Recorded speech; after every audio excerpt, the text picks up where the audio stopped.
আসসালামু আলাইকুম। আমাদের দুর্ভাগ্যই বলতে হবে যে আমরা একটা ফ্যাসিস্ট দলকে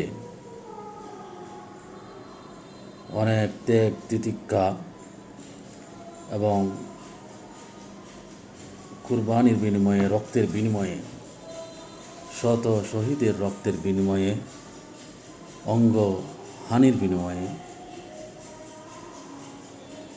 যে একটা ফ্যাসিস্ট দলকে আমরা বিদায় করতে পেরেছি, আলহামদুলিল্লাহ। কিন্তু ঠিক একই রকম, একই চরিত্রের এবং একই রকম চাঁদাবাজ আরেকটি দল দেশের নিয়ন্ত্রণ নেওয়ার জন্য মরিয়া হয়ে উঠেছে এবং চক্রান্তে লিপ্ত রয়েছে। আমরা শান্তি চাই, আমরা জুলুম থেকে বাঁচতে চাই, চাঁদাবাজি চাই না, শান্তির সাথে, নিরাপত্তার সাথে,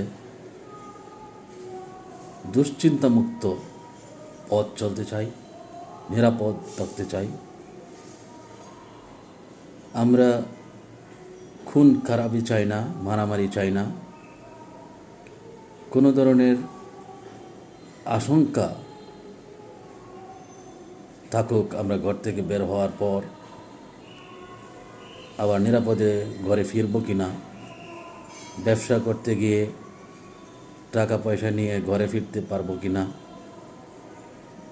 আমার টাকা আমার থাকবে নাকি অন্য কেউ লুটপাট করে নিয়ে যাবে, এই ধরনের আশঙ্কা মুক্ত আমরা জীবন চাই, চলতে চাই।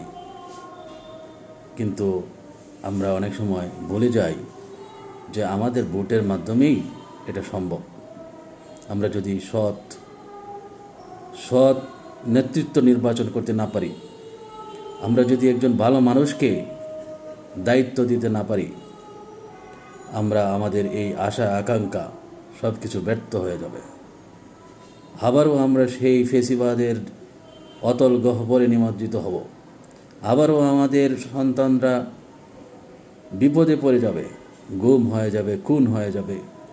আবারও আমাদের জীবন অনিশ্চিত হয়ে যাবে, ব্যবসা বাণিজ্য কঠিন হয়ে যাবে, সম্পদ নিরাপত্তাহীন হয়ে যাবে, লুটে পুটে নিয়ে যাবে আমাদের দেশের অর্থ, পাচার হয়ে যাবে বিদেশে।